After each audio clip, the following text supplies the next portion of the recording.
안녕하세요. 저는 ETS의 강소영이라고 하고요. 네, 오늘 설명회에는 일단 GR이란 어떤 시험인지에 대한 기본적인 설명과 함께 여러분들이 어떤 문제들이 나오는지, 그리고 이런 문제를 풀기 위해서 어떻게 준비하면 좋을지, 이런 이제 문제 유형과 그리고 준비 방법에 대한 안내, 그리고 어떤 자료들을 사용할 수 있는지 이런 부분에 대한 설명을 이어나가도록 하겠습니다. 그럼 먼저 GR이란 어떤 시험인지, 시험에 대해서 먼저 잘 알아야지 그 시험을 준비할 수 있잖아요. 그래서 시험이 어떤 시험인지, 왜 봐야 하는지부터 제가 설명을 드리도록 하겠습니다. 일단 여러분들 이제 이 자리에 참여하셨다는 것은 GR에 대해서 이미 기본적으로 좀 잘 알고 계실 텐데요. 그럼에도 불구하고 이 사실은 좀 잘 모르시는 분들이 있더라고요. 그래서 GRE는 전 세계적으로 가장 많이 사용되는 대학원 입학 시험입니다. 제가 이 말씀을 왜 드리냐 하면, 많은 분들이 이 GRE 시험이 영어로 되어 있다 보니까 나의 영어 능력을 측정하는 시험인가? 라고 좀 생각하시는 경우도 있거든요. 근데 GRE 시험은 영어로 되어 있긴 하지만 영어 능력을 측정하는 시험은 아니고요. 여러분들이 대학원 과정을 이제 공부를 하실 때 그 과정을 잘 헤쳐나가실 수 있도록 필요한 다양한 스킬들이 있는데 그 스킬들을, 그 어떤 기술들을 여러분들이 가지고 있는지 이런 것들을 측정하는 시험이고요. 그래서 여러분들이 뭐 크리티컬 띵킹 능력, 비판적 사고 능력이 있는지, 그리고 분석적으로 글쓰기를 할 수 있는지, 그리고 뭐 언어 추론이나 수리 추론 능력을 갖추고 있는지 이런 것들을 측정하는 시험입니다. 그래서 여러분들이 이 GRE 시험을 보셨을 때는 막상 이제 대학원에 입학하시면 굉장히 많은 도움이 되실 거예요.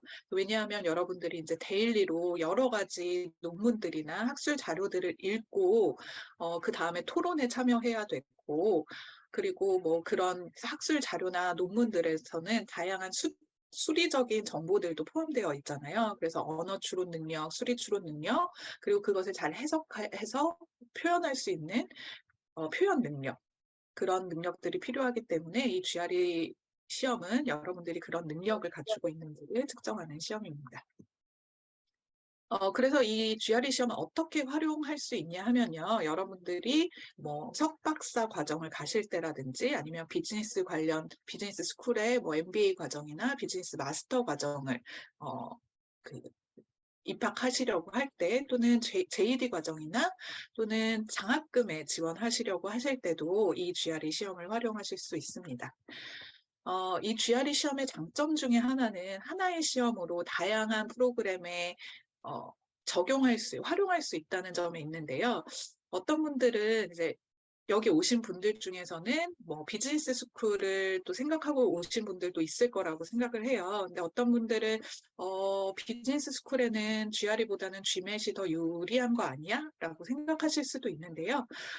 최근 뭐 탑 100개 MBA 학교 중에서 거의 98개, 99개 정도가 GRE를 모두 다 받고 있고요. 특히 이제 탑 유니버시티 같은 경우에는 홈페이지에 아예 직접적으로 하버드 같은 경우에는 GR이나 GMAT에 대한 프레퍼런스나 어떤 차별이 없다라고 명확하게 명시가 되어 있으니 여러분들이 MBA 프로그램이나 비즈니스 마스터를 전공하려고 하실 때도 GR이를 활용하실 수 있고, 아까 말씀드렸던 것처럼 요즘에는 로스쿨을 지원하실 때도 LSAT 대신에 GRE로 여러분들이 지원하실 수 있습니다. 그래서 현재 뭐 90개 이상의 로스쿨에서 여러분들이 흔히 아시는 뭐 예일대학교라든지 하버드 법대라든지 뭐 이런 뭐 시카고 법대 이런 유명한 로스쿨에서도 GRE, LSAT 대신에 GRE를 받고 있기 때문에 이렇게 하나의 시험으로 다양한 과정, 그러니까 뭐 일반 대학원 석박사, 그리고 뭐 로스쿨, JD 과정, 그리고 MBA나 비즈니스 마스터, 이렇게 다양한 프로그램에 지원하실 수 있다는 게 GRE 시험의 가장 큰 장점 중에 하나라고 말씀드릴 수 있을 것 같고요. 그럼 GRE 시험 어떻게 봐야 하냐? 일단 GRE 시험을 보시기 위해서는 등록을 해야 하는데요. 등록은 너무 쉽기 때문에 이런 설명 꼭 들어야 돼 라고 생각하실 수도 있는데, 그래서 딱 두 가지만, 제가 가장 많이 받는 질문 중에서 두 가지만 강조해드리고 넘어가도록 하겠습니다. 먼저 GRE 시험을 보시기 위해서는 GRE 어카운트를 만드셔야 합니다. 네. 너무 당연한 이야기 같죠. 그런데 제가 어떤 질문을 받냐면 선생님 저 GRE 시험 보려고 하는데 GRE 어카운트에 계정에 접속이 잘 안 돼요. 제 계정으로 접속이 안 돼요. 이런 질문을 많이 받거든요. 근데 그 원인 중에 하나는 토플 어카운트, 토플 아이디랑 패스워드를 GRE 시험 보실 때 이렇게 넣으려고 하시는 경우가 대부분이더라고요. 그래서 토플 시험도 물론 ETS에서 만드는 시험이지만 여러분들이 GRE 시험을 등록하시려고 하실 때는 GRE 어카운트를 따로 만드셔야 해요. 토플 아이디나 그 패스워드를 사용하실 수 없고요. 네, GRE 어카운트 따로 만드셔서 등록하셔야 되고요. 또 강조드리고 싶은 것은 여러분들이 GRE 어카운트를 만드실 때 반드시 개인정보를 정확하게 입력하시는 게 중요합니다. 특히 이름과 성별을 정확하게 입력하셔야 되는데요.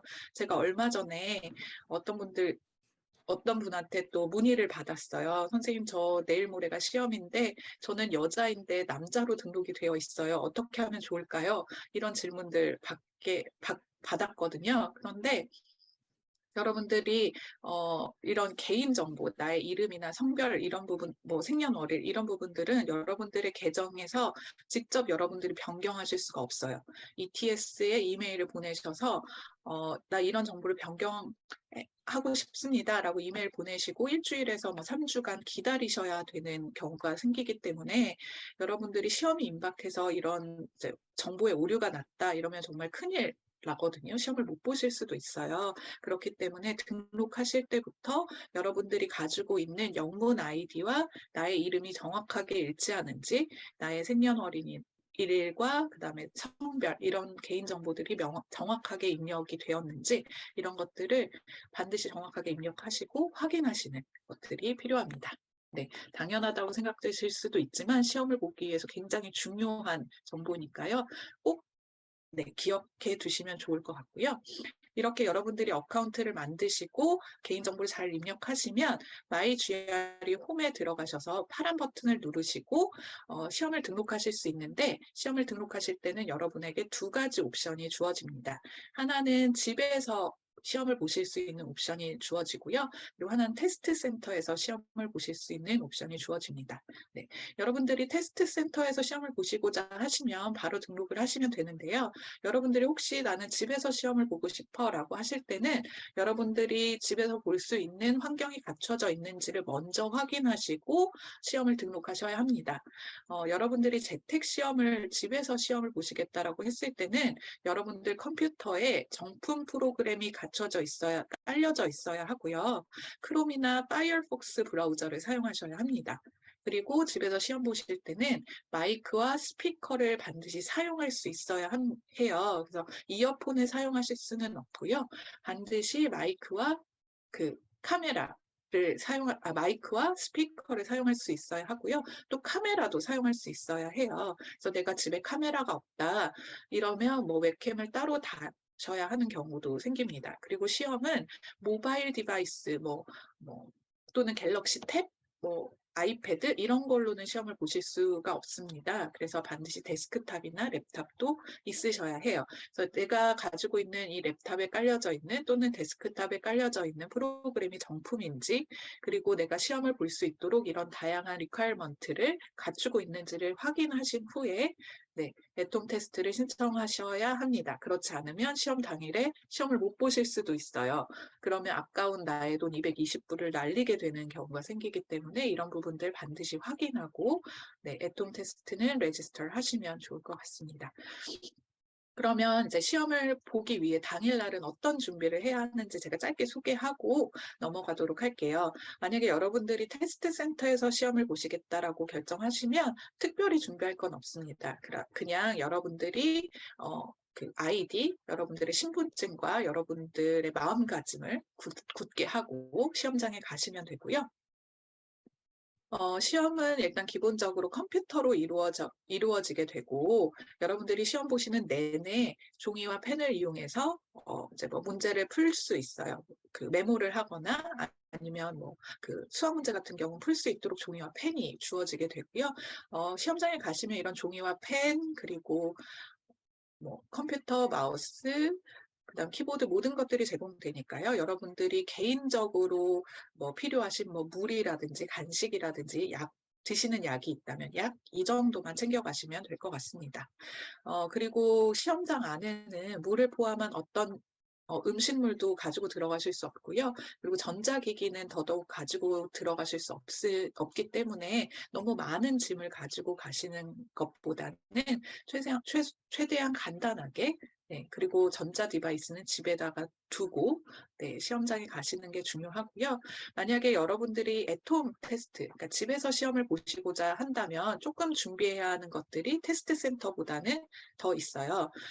먼저 이제 집에서 시험을 보신다고 했을 때 여러분들이 직접 그 데스크탑이나 랩탑을 준비하셔야 되고요.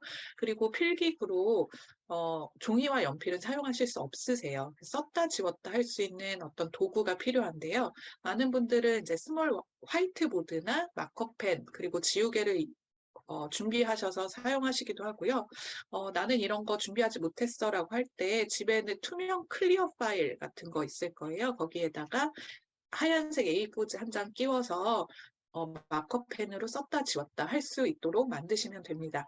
그래서 여러분들이 반드시 이런 화이트보드나 이렇게 썼다 지웠다 할 수 있는 필기 도구를 직접 준비하셔야 된다는 거, 그리고 시험을 볼 수 있는 환경, 책상 위에와 아래를 깨끗하게 비우셔야 한다는 거, 그래서 조금 더 준비해야 되는 상황들이 있다는 거를 미리 좀 생각하시면 좋을 것 같습니다.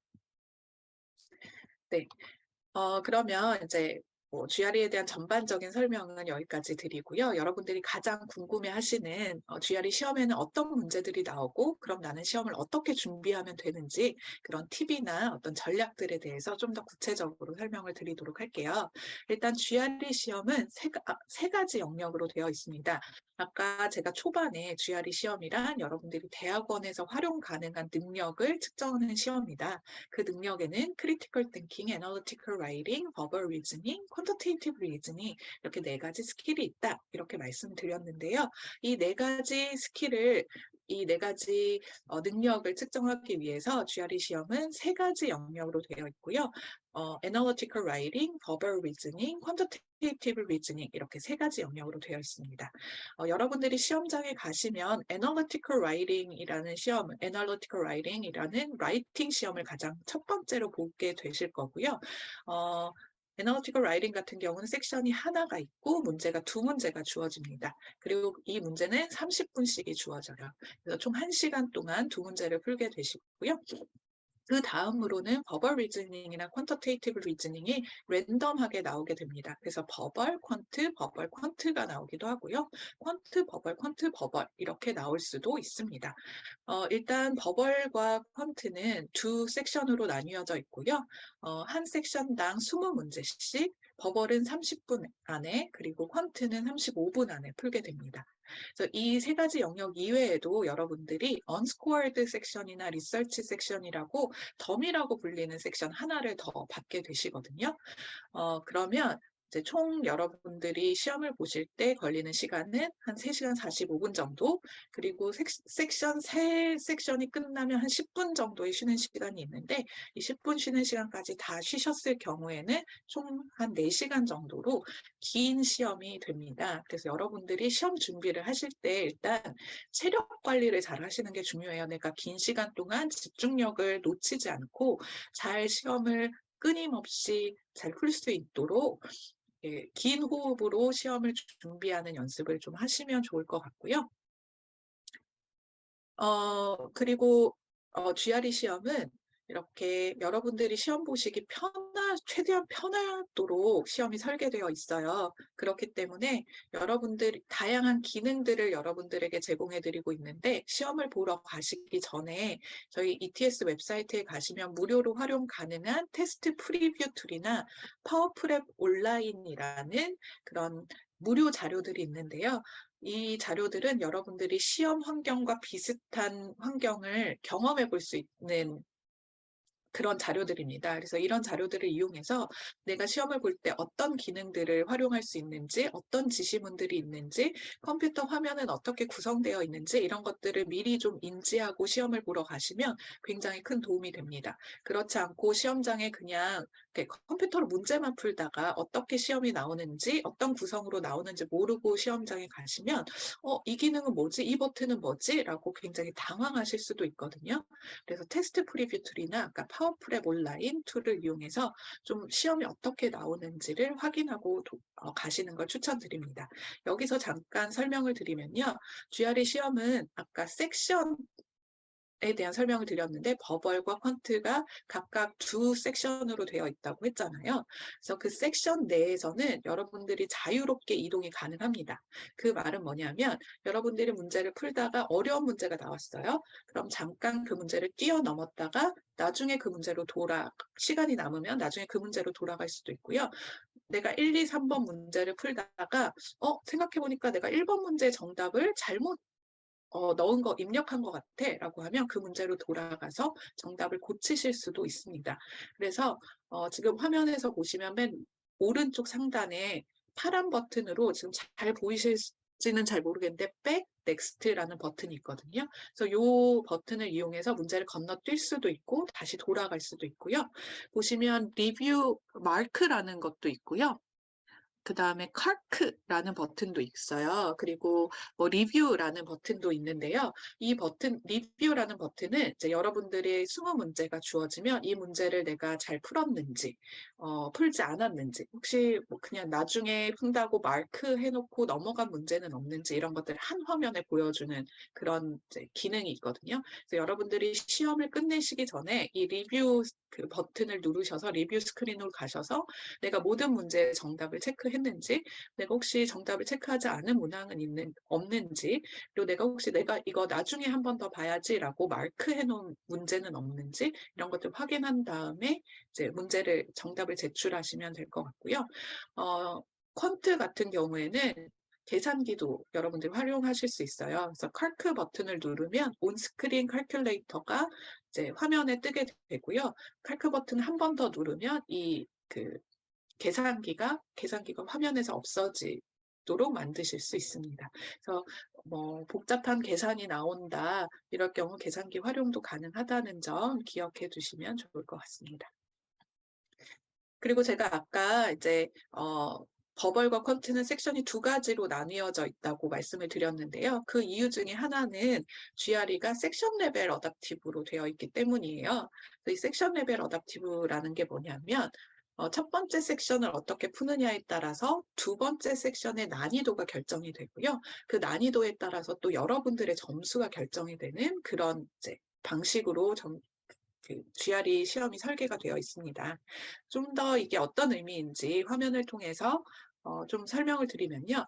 첫 번째 섹션은 총 20문제가 나오는데요. 이 20문제가 물론 다 난이도가 다르겠죠. 어려운 문제도 나오고 쉬운 문제도 나올 수 있는데 그냥 이 20문제를 통틀어서 봤을 때 중간 정도의 수준의 난이도를 갖춘 문제들이 출제가 돼요. 그래서 이 섹션 1을 내가 만약에 잘 풀었다. 그러면 두 번째 섹션에서는 조금 더 어려운 난이도의 문제들을 더 많이 받으시게 됩니다. 그래서 내가 두 번째 섹션을 풀었는데 버버를 한번 풀고 두 번째 버버를 풀었는데 너무 어려운 것 같아 라고 하시면 속으로 살짝 기분이 좋으셔도 괜찮아요. 왜냐하면 내가 첫 번째 섹션을 잘 풀었다는 의미가 될 수 있기 때문이에요. 두 번째 섹션도 잘 풀면 여러분들이 원하는 초고 득점을 하실 수 있습니다. 그런데 내가 첫 번째 섹션을 잘 못 풀었다. 그러면 두 번째 섹션은 첫 번째 섹션보다 조금 더 쉬운 난이도의 문제들이 나오게 됩니다. 그래서 나는 쉬우니까 이거 잘 풀면 되지라고 생각하실 수 있는데요. 만약에 내가 첫 번째 섹션을 잘 못 풀면 두 번째 섹션은 난이도가 낮은 문제들이 나오기 때문에 두 번째 섹션을 아무리 잘 푸셨다고 해도 내가 원하는 초고득점은 받으실 수 없으세요. 그래서 첫 번째 섹션을 굉장히 잘 푸는 게 중요하고요.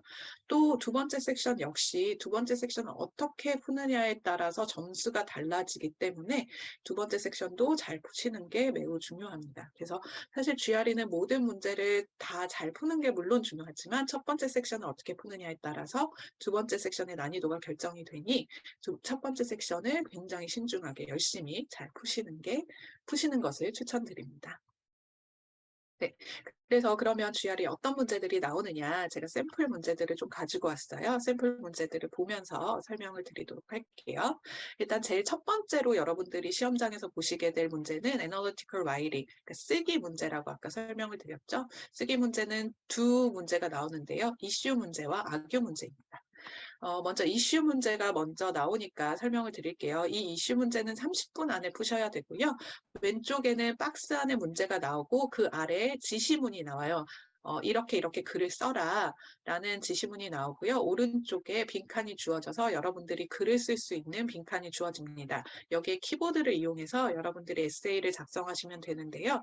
여러분들이 에세이를 작성하실 때는 굉장히 기본적인 워드 기능만 주어져요. 그래서 뭐 자르기, 붙여넣기, 그다음에 되돌아가기 이런 이제 기본적인 기능은 사용하실 수 있는데요. 뭐 스펠링 체크나 그래마 체크 이런 것들은 없기 때문에 여러분들이 글을 제출하시기 전에 내가 이런 사소한 실수는 없는지, 스펠링이 틀린 거, 뭔가 문법적으로 잘못된 건 없는지 한 번 더 신중하게 확인하시는 게 필요하고요.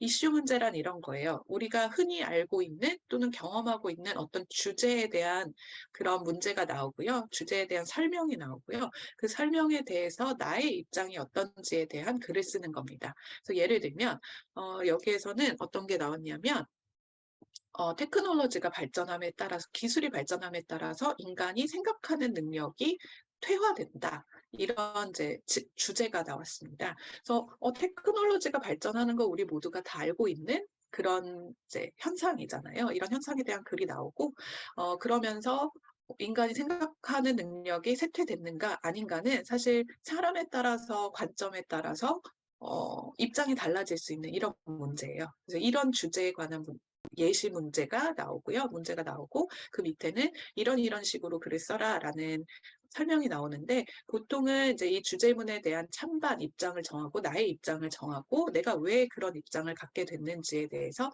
이유나 근거를 들어서 자세히 설명하는 글을 써라라는 지시문이 나오게 됩니다. 그래서 지시문을 잘 읽고 내가 어떤 내용을 포함시켜야 할지 그리고 어떤 내용에 좀 더 집중해서 글을 써야 할지를 생각하신 후에 네, 글을 쓰시면 됩니다. 그리고 두 번째는 악유 문제인데요. 악유 문제는 조금 더 문제가 길죠. 그래서 왼쪽 박스에 문제가 출제가 되고요. 그 밑에 이렇게 글을 써라라는 지시문이 주어지고 오른쪽에 글을 쓸 수 있도록 빈칸이 주어지게 됩니다. 키보드를 이용해서 글을 쓰시면 되고요. 이 악유 문제는 이런 거예요. 어떤 사람이 정책이나 자기의 생각을 주장하는 글을 이제 써요. 그래서 예를 들면 나는 뭐 한강에 여가 시설을 그러니까 나라에서 한강에 여가 시설을 확충하는 그런데 돈을 많이 써야 된다고 생각해. 그 이유는 이렇게 이거 때문이야. 라는 문제가 출제가 되고요. 그 밑에 이 저자의 어떤 주장이나 이런 정책이 논리적인 오류는 없는지, 그리고 이게 가능하려면 또 더 추가적으로 필요한 어떤 근거나 자료들이 있을지, 이런 것들에 대한 본인의 생각을 작성해라. 라는 거거든요. 그래서 이거는 내가 이 뭐 정책이나 어떤 이 사람의 주장에 동의한다, 동의하지 않는다를 정하는 게 아니고요. 이 사람이 이런 입장을 주장할 때 굉장히 논리적으로 그럴만하게, 그럴듯하게 주장을 했는지 아니면 내가 뭔가 비판할 만한 부분들이 있는지 분석적으로 봐야 되는 부분들이 있는지 이런 것들을 찾아내셔서 글을 쓰면 돼요. 그러니까 뭐 예를 들면 나는 한강의 여가시설을 확충하는 데 돈을 써야 된다고 주장하고 있는데 그 이유는 사람들이 한강에 자주 많이 가기 때문이야. 라는 근거를 들었다고 칩시다. 그러면 사람이 한강에 많이 간다고 해서 꼭 거기서 여가 활동을 하는 건 아닐 수 있잖아요. 다른 활동을 할 수도 있기 때문에 단지 사람이 많이 가는 걸로 그거를 근거로 여가 시설을 확충해야 된다라고 주장하는 것은 논리적으로 뭔가 연관성이 떨어진다. 그러기 위해서는 이 저자의 주장이 뭐 논리적으로 합당하기 위해서는 사람들이 한강에 많이 가는데 여가 시설을 여가 활동을 하기 위해서 한강에 많이 간다라는 추가적인 자료가 필요하다. 이런 내용을 이제 본인들이 입장을 본인들이 이제 찾아내셔서 글을 쓰면 됩니다. 그래서 이게 argue 문제고요. 이슈와 argue 문제를 풀 때는 아까 30분이 주어진다고 말씀을 드렸는데 생각보다 많은 분들이 실제 시험장에서 글을 쓰려고 하면 너무 시간이 짧게 느껴져요. 라고 많이 이야기를 하세요. 그래서 이 이슈나 argue 라이팅 문제를 여러분들이 준비하실 때는 특히 시간 제한을 두시고 글을 쓰는 연습을 많이 해보는 게 중요하고요. 가장 중요한 팁은 이 이슈나 argue에 나오는 모든 문제는 ETS 웹사이트에서 공개하고 있습니다. 그래서 모든 문제를 여러분들이 미리 알고 가실 수가 있어요. ETS 웹사이트에 가셔서 pool of argue, argument, pool of issue 이렇게 치시면 150, 170개의 어떤 그런 문제 풀이 나와요.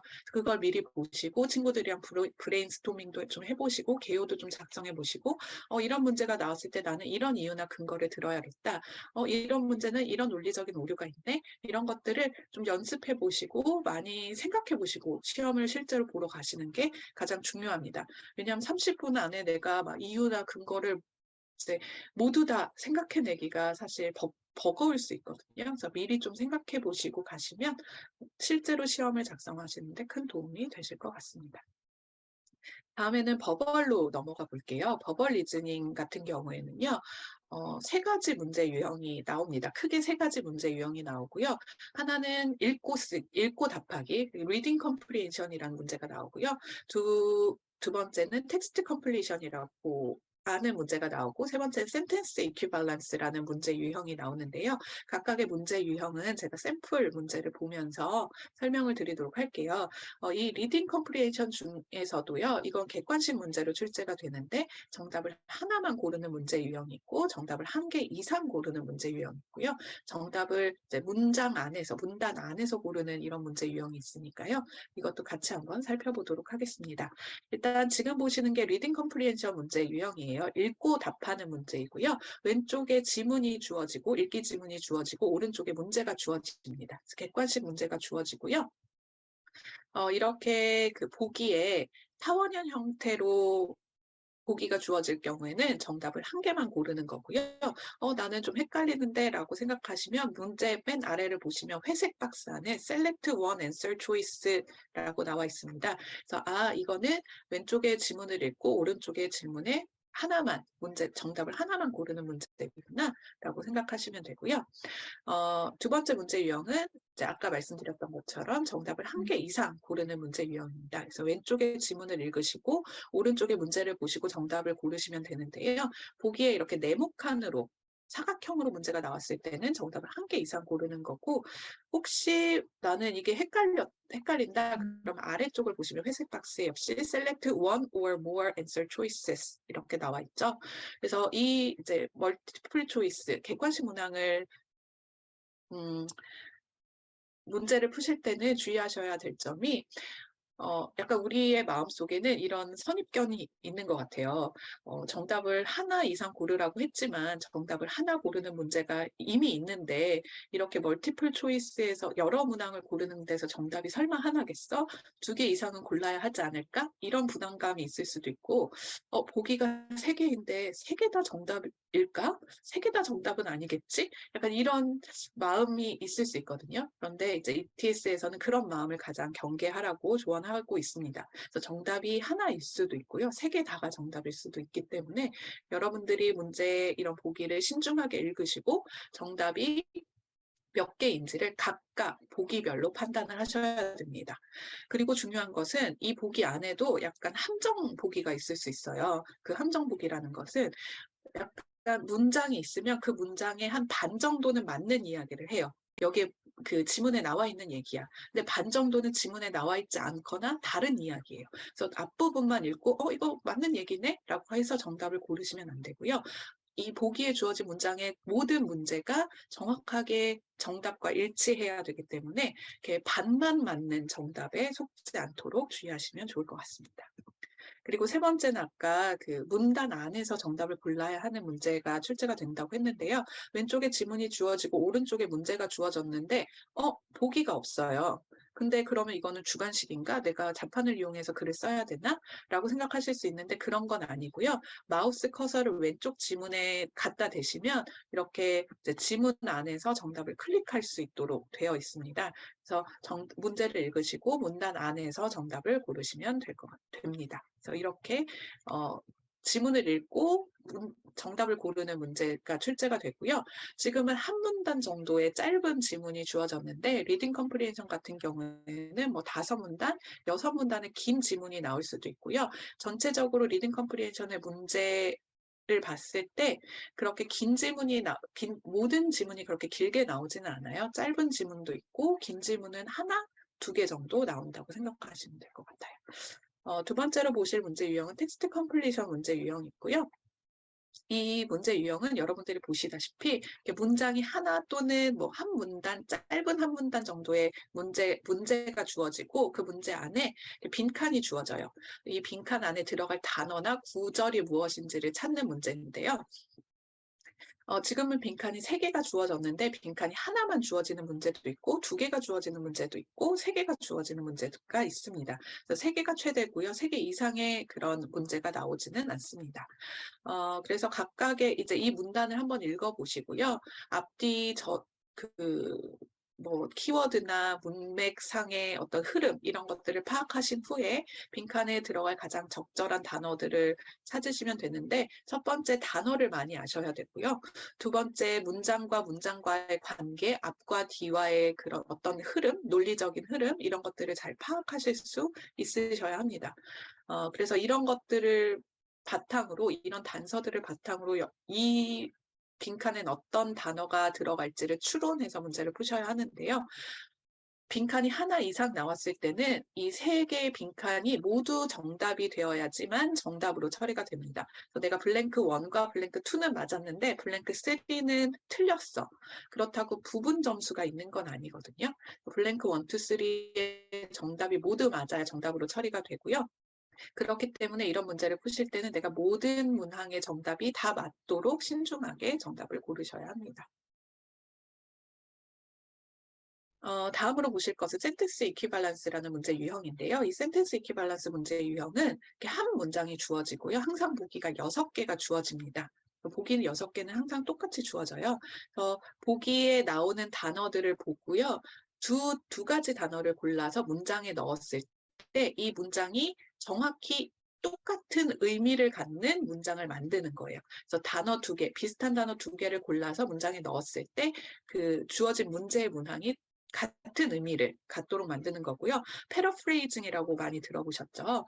그래서 같은 의미를 갖는 문장을 만드시는 게 이 센텐스 이퀴발런스 문제 유형이고요. 이 문제 유형을 푸실 때는 비슷한 의미를 가진 단어를 찾는 것도 매우 중요하지만 이게 문장 안에 들어갔을 때 어떤 의미로 사용되는지 이런 것들을 잘 파악하신 다음에 문제를 푸시는 게 중요하고요. 문법적인 오류는 없는지 자연스러운지 다시 한번 확인하는 게 필요합니다. 그래서 의미는 비슷하지만 문장 안에 들어갔을 때 문법적으로 맞지 않거나 다른 의미로 사용될 수도 있기 때문에요. 비슷한 단어 2개를 찾는 것에 너무 집중하지 마시고요. 물론 그것도 해야 하지만 혹시 다른 초이스는 없는지, 이게 정확하게 일치하는지, 더 better choice는 없는지 이런 것들도 확인하시고 문제를 보시면 될 것 같습니다. 네. 다음으로 퀀터테이티브 리즈닝, 그러니까 수리 추론 영역으로 넘어가 보도록 할게요. 수리 추론 능력 같은 경우에는 여러분들이 이제 수학적인 어떤 이런 자료들을 활용해서 문제를 풀거나 어떤 것들 유추해낼 수 있는지를 측정하는 그런 영역이고요. 객관식 문제, 수비교 문제, 그리고 주관식 문제도 출제가 되고 있습니다. 많은 분들이 이제 제가 가장 많이 받는 질문은 수리 추론 영역, 퀀터테이티브 리즈닝 영역은 독학이 가능한가요? 이 질문을 꽤 많이 하시더라고요. 제가 생각하기에는 이 수리 추론 영역의 문제 출제 범위는 보통 저희가 중학교, 고등학교 1학년까지의 과정을 그냥 성실하게 내가 잘했다라고 하면 충분히 풀 수 있는 그런 범위로 나오거든요. 그래서 막 굉장히 어려운 수학적인 지식을 물어본다거나 그렇진 않아요. 굉장히 기본적인 수학적인 지식들을 물어보고요. 물론 이 기본적이다는 것들이 사람마다 다르게 느껴질 수도 있지만, 네, 보통 기본적으로 많은 분들이 내가 고등학교 때까지 수학을 포기하지 않고 열심히 풀었다라고 하면 독학으로 충분히 가능하다라는 이제 답변을 많이 주셨어요. 그래서 독학으로 만약에 내가 어렵다라고 하면 ETS에서 이런 개념에 대한 공부를 할 수 있는 다양한 자료들을 또 제공해드리고, 그 부분은 뒤에 설명 다시 해드릴게요. 그래서 그런 자료들을 활용하시면 되니까요. 너무 겁먹지 말고 퀀터테이티브 리즈닝 도전해 보시면 될 것 같고요. 아까 이제 문제 유형에 대해서 설명드렸는데, 객관식 문제 중에서 타원형 나오면 정답 하나 고르는 문제 있죠. 그래서 지금은 이제 워드로, 그러니까 문장으로, 글로 문제가 주어졌는데 수학 공식처럼 문제가 주어지는 경우도 있고요. 그래서 이 글을 읽고 내가 수학 공식이나 어떻게 풀지 계획을 세워서 문제를 풀고 정답을 하나만 고르시면 되는 문제고요. 네모칸, 보기가 네모칸으로 주어졌으니까 이건 정답을 한 개 이상 고르는 객관식 문제입니다. 근데 이 이제 정답을 하나 이상 고르는 객관식 문제를 푸실 때는 여러분들이 문제를 좀 더 주의해서 읽으셔야 하는데요. 문제 안에서 정답을 몇 개 골라라라고 주어지는 경우도 있습니다. 그래서 정답을 뭐 3개 골라라, 또는 정답을 모두 골라라, 정답을 뭐 2개만 골라라, 이렇게 주어지는 경우 있으니까요. 문장 안에서 어떻게 문제가 주어졌는지 꼼꼼하게 읽고 답을 하시면 좋을 것 같습니다. 지금 보시는 문제 유형은 이제 수 비교 문제 유형인데요. 항상 이런 양식으로 나와요. 똑같은 형식으로 나오게 됩니다. 그래서 이 형식을 좀 기억해 두시면 좋을 것 같은데요. 문제가 주어지고 지금 문제가 도형으로 주어졌어요. 아까 보신 것처럼 문장으로 주어질 수도 있고요. 어쨌든 문제가 주어지고 퀀터티 A, 퀀터티 B, 그래서 두 수가 주어집니다. 그래서 여기는 길이로 주어졌죠. 뭐 지금 PS라는 길이와 SR이라는 길이가 주어졌고요. 보기는 항상 4가지가 동일하게 나옵니다. quantity A is greater, quantity B is greater, 뭐 the two quantity are equal, the relationship cannot be determined from the information given, 이렇게 주어지거든요. 그러니까 수 A가 크다, 수 B가 크다, 두 수가 동일하다, 주어진 정보만으로는 알 수 없다. 그래서 이 4가지 중에서 정보를 고르시면 됩니다.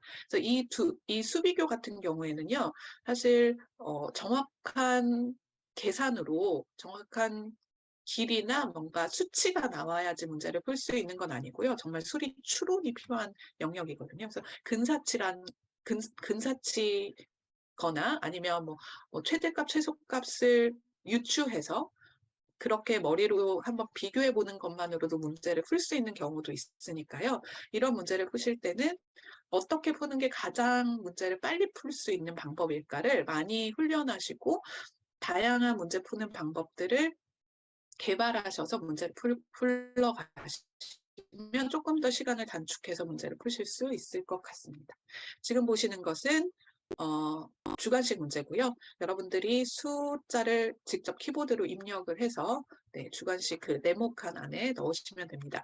이 주관식도 좀 여러분들이 주의하셔야 하는 게 문제 안에 주관식 정답을 어떻게 적어라라고 적혀져 있는 경우가 있어요. 예를 들면 뭐 분수로 적어라라든지 분자만 적어라라든지 아니면 뭐 소수점 2째짜리까지 적어라, 또는 정수로 적어라, 이런 이제 지시가 있을 수 있으니까요. 내가 정답을 그냥 어떤 숫자를 구했다, 이게 정답이다라고 생각하지 마시고 내가 어떤 정답을 어떤 형식으로 넣어야 되는지를 문제를 잘 읽고 정답을 넣으셔야 최종 정답으로 처리가 됩니다.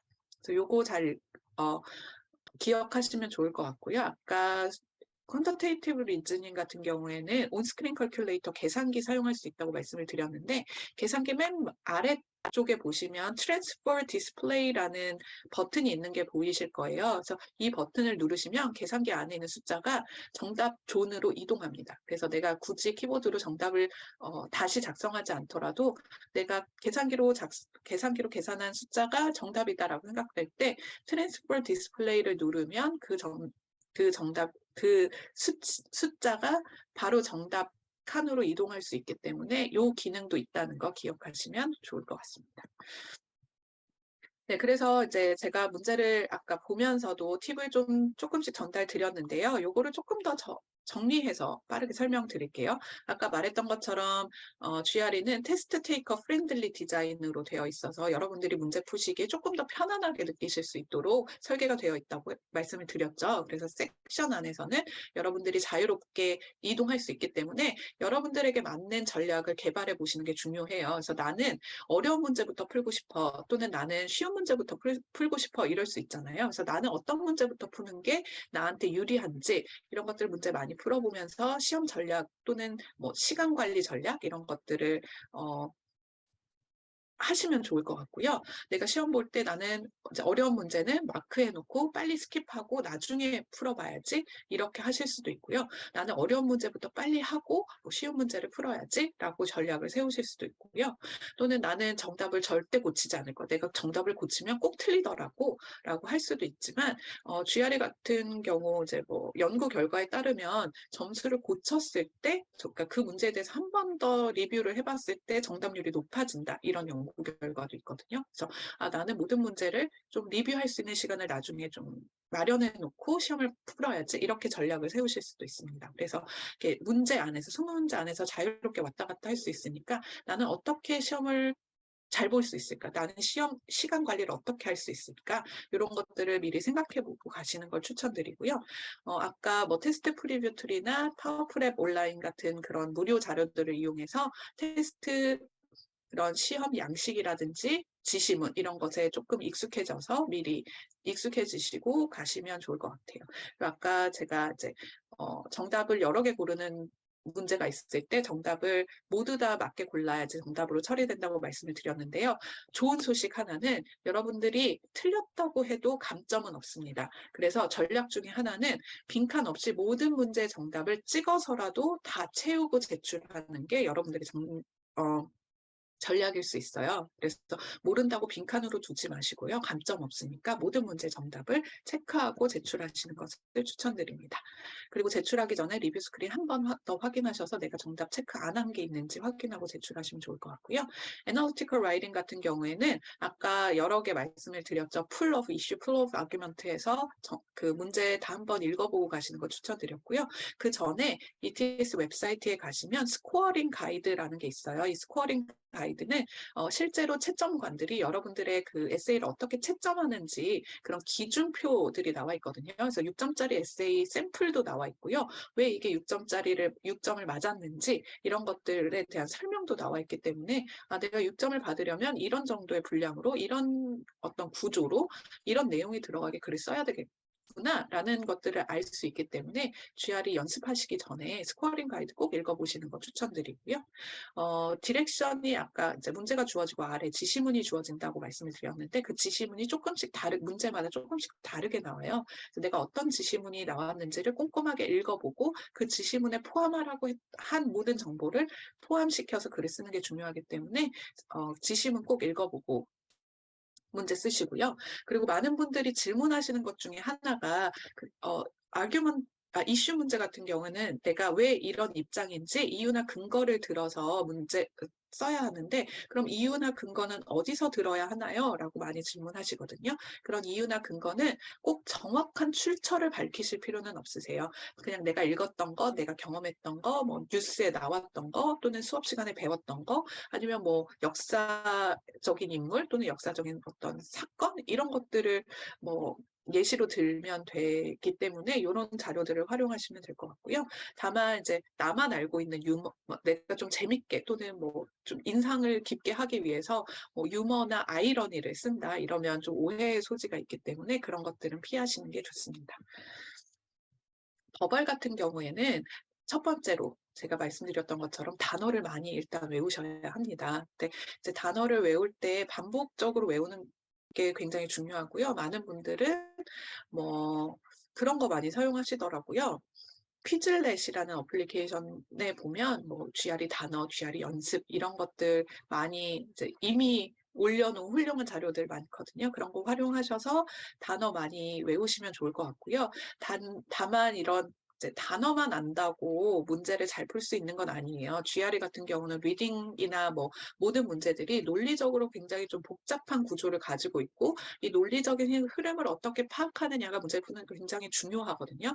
그래서 모든 글들을 읽으실 때 이 저자가 말하고자 하는 바는 무엇인지, 주제문이 무엇인지, 그리고 이 말하고자 하는 바를 설명하기 위해서 어떤 논리적인 흐름이 있는지, 그러니까 반증을 들었는지 아니면 그것과 부합하는 예시를 들었는지, 다른 사람의 말을 인용했는지, 어떤 것들을 암시했는지, 이런 것들을 논리적인 구조를 파악하면서 읽는 게 중요하고요. 만약에 이제 이 글을 읽으실 때도 혹시 이 저자가 주장하는데 암시가 되어 있는 것 또는 우리가 암묵적으로 뭔가 이렇게 정해져 놓고 설명하는 게 있나? 또는 내가 유추할 수 있는 게 뭐가 있을까? 이런 것들도 좀 생각하면서 글을 읽으시는 게 굉장히 중요합니다. 그래서 이런 글은 도대체 어디에서 우리가 좀 자료를 활용할 수 있을까 많이들 궁금해 하시는데요. 일단 학술 저널을 읽으시는 게 가장 좋고요. 학술 저널이 아닌 경우에는 저희가 조금 많이 활용하는 자료는 이런 뉴스페이퍼나 그런 뭔가 정기 간행물 이런 자료들도 활용하실 수 있어요. 그래서 뭐 뉴욕타임즈나 가디언스, 이코노미스트 뭐 이런 자료들을 활용하실 수 있는데 만약에 지금 설명을 들으시는 분들이 이제 학교에 소속이 되어 계시다면 학교에서는 이런 이제 전자도서관을 통해서 이런 뉴스페이퍼나 정기 간행물들을 구독하는 경우가 있거든요. 그러면 전자도서관에 들어가셔서 이런 자료들을 무료로 이용하실 수 있습니다. 퀀티테이티브 리즈닝 같은 경우에는 제가 아까 말씀드렸던 것처럼 그렇게 복잡한 수학적인 지식을 묻는 질문들은 많이 나오진 않아요. 그래서 여러분들이 이제 뭐 중학교 때 배웠던, 고등학교 때 배웠던 수학을 한번 이제 쭉 리뷰하면서 공부를 해보시는 게 좋고요. 문제를 푸는 다양한 방식들을, 다양한 전략들을 내가 개발해 보는 게 좋아요. 그러니까 뭐 예를 들면 도형 문제가 나왔을 때 내가 직접 그려서 문제를 풀어볼 수도 있고, 뭐 공식에 직접 대입해서 문제를 풀어볼 수도 있고, 아까 말씀드렸던 것처럼 수비교 같은 경우에는 그냥 근사치로 해서 뭐 최대값을 비교하는 형식으로도 문제를 풀 수 있거든요. 그래서 수학 문제를 그냥 정말 공식에 대입해서 정확한 답 하나를 구해야 된다라고 생각하지 마시고요. 여러 가지 뭐 아니면 보기에 있는 뭐 답을 먼저 공식에 대입해서 문제를 풀 수도 있고 그래서 다양한 문제를 푸는 방식들을 조금 생각해 하시고 또는 연습하시고 시험을 보러 가시면 좋고요. 활용하실 수 있는 이제 나는 좀 개념이 부족한 것 같다. 그럴 경우에는 주제별로 칸 아카데미라는 동영상 강의, 무료 동영상 강의도 활용해 보실 수 있으니까 그런 강의도 활용해 보시면 좋을 것 같습니다. 그래서 일단 점수를 이제 여러분들 문제를 다 푸셨어요. 그러면 이제 점수를 하셔야 되잖아요. 시험을 보는 건 어차피 점수를 활용하기 위해서 보는 거니까요. 이제 점수를 어떻게 활용할 수 있는지에 대해서 설명을 드릴게요. 아시다시피 Analytical Writing 같은 경우에는 0점에서 6점, 0.5점 단위로 점수가 주어지고요. 버벌과 퀀트 같은 경우에는 130에서 170점, 1점 단위로 점수가 주어집니다. 그래서 여러분들이 성적표를 받게 되면 Analytical Writing, Verbal Reasoning, Quantitative Reasoning 각각의 점수를 받게 되시고요. 합산 점수는 제공하고 있지 않습니다. 그래서 여러분들이 시험을 다 보시고 난 다음에 마지막에 되면 여러분들이 점수를 취소할 것입니까? 라고 묻는 질문이 있어요. 그래서 나는 시험이 너무 망했어. 나 이 점수 꼴도 보기 싫어. 라고 하면 점수 취소할래요. 그러면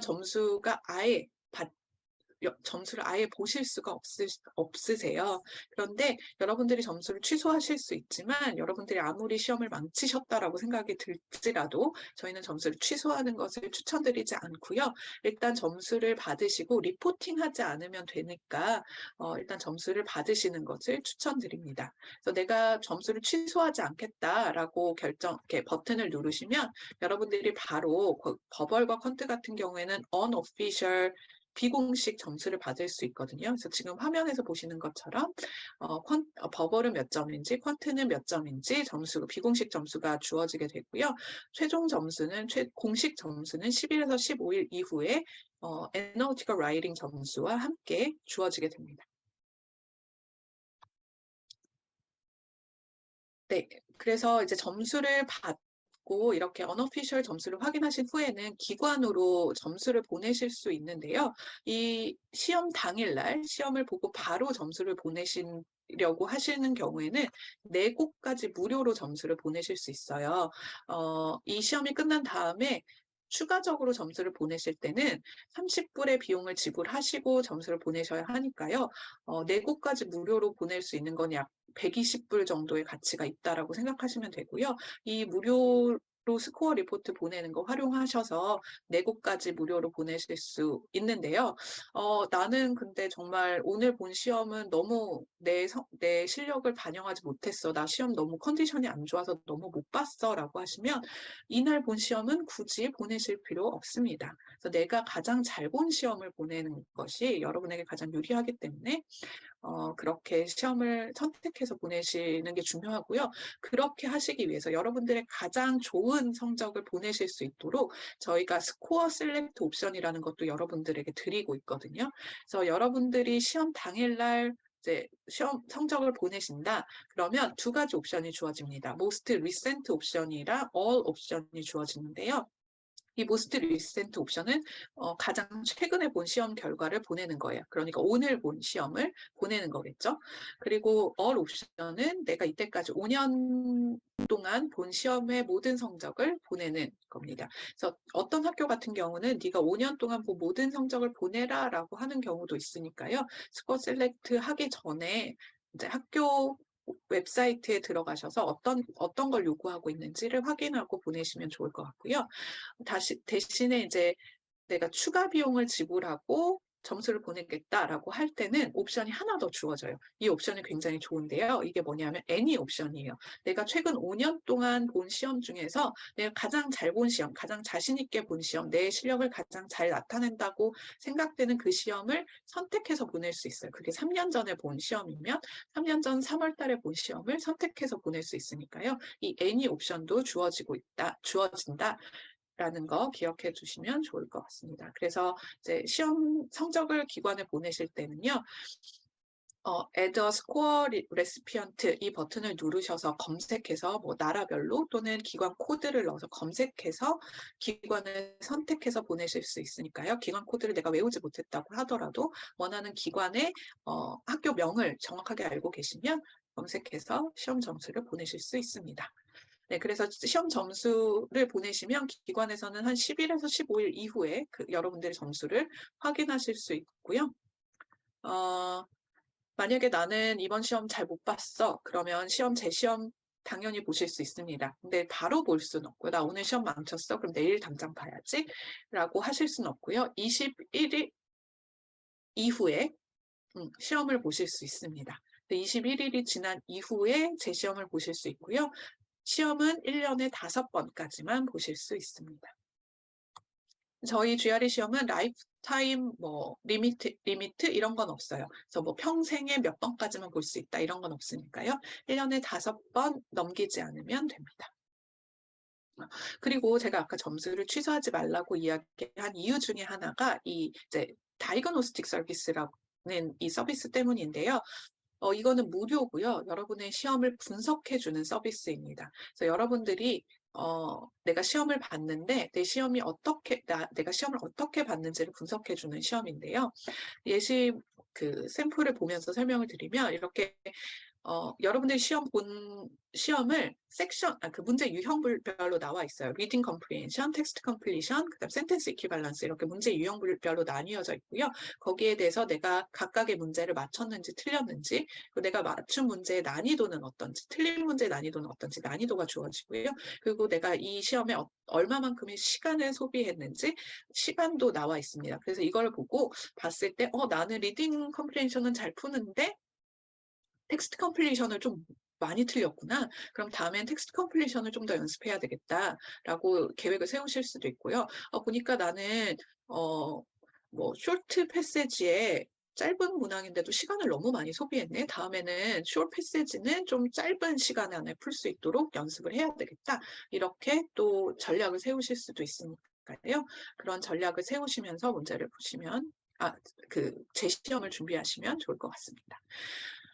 이 이외에도 ETS에서는 여러분들이 시험을 잘 보실 수 있도록 다양한 무료 자료 또는 유료 자료들이 제공해드리고 있는데요. 아까 제가 말씀드렸던 것처럼 두 번째, 지금 보시는 화면에서 두 번째, 세 번째 툴 제가 가장 추천드립니다.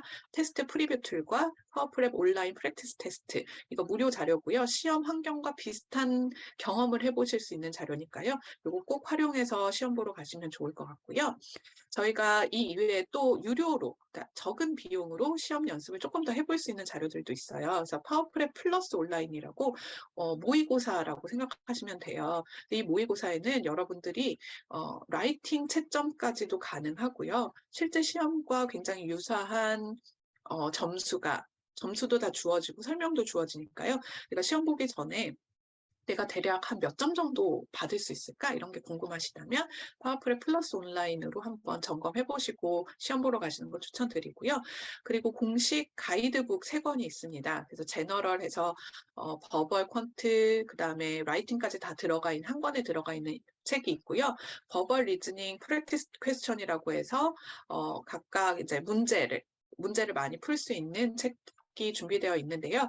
그리고 내가 애널리티컬 라이팅이 좀 연습이 필요하다. 그러면 AI가 채점하는 Score It Now라는 이제 이런 유료 자료도 있으니까요. 자료 활용해서 라이팅 연습해 보시면 좋을 것 같고요. 저희가 최근에 GRE 멘토라는 테스트 프랩을 런칭했어요. 그래서 이 테스트 프랩의 장점은 컴퓨터로 문제를 푸는 연습을 할 수 있다는 게 거에 있고요. 600개 이상의 문제를 풀 수 있고 또 여기에 유료 모의고사 하나도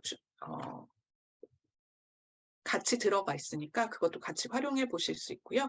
내가 목표 시험 보는 날짜를 선택하면 뭐 디데이나 하루에 어느 정도의 태스크를 풀어야 되는지 이런 계획도 세워주기 때문에 잘 활용해서 연습하시면 좋을 것 같습니다.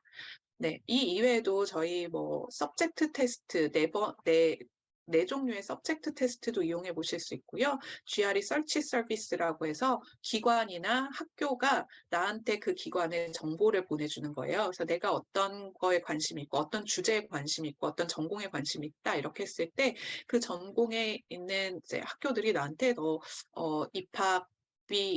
입학 지원비 면제해 줄게. 우리 학교 지원해봐. 우리 이런 뭐 프로그램 있는데 지원해 볼래? 또는 우리 이런 장학금이 있는데 네가 한번 지원해 보면 좋을 것 같아. 라고 이런 학교에서 나에게 정보를 보내주는 서비스가 있거든요. 그래서 ATS 어카운트를 만드실 때 GRE 어카운트를 만드실 때 GRE 서치 서비스에 가입할 거니? 라고 묻는 질문이 있는데 꼭 가입하셔서 이런 학교에 대한 정보를 받아보시는 걸 추천드리고요. 이 이외에 이제 그레드 스쿨 매치라는 또 서비스도 제공해드리고 있습니다.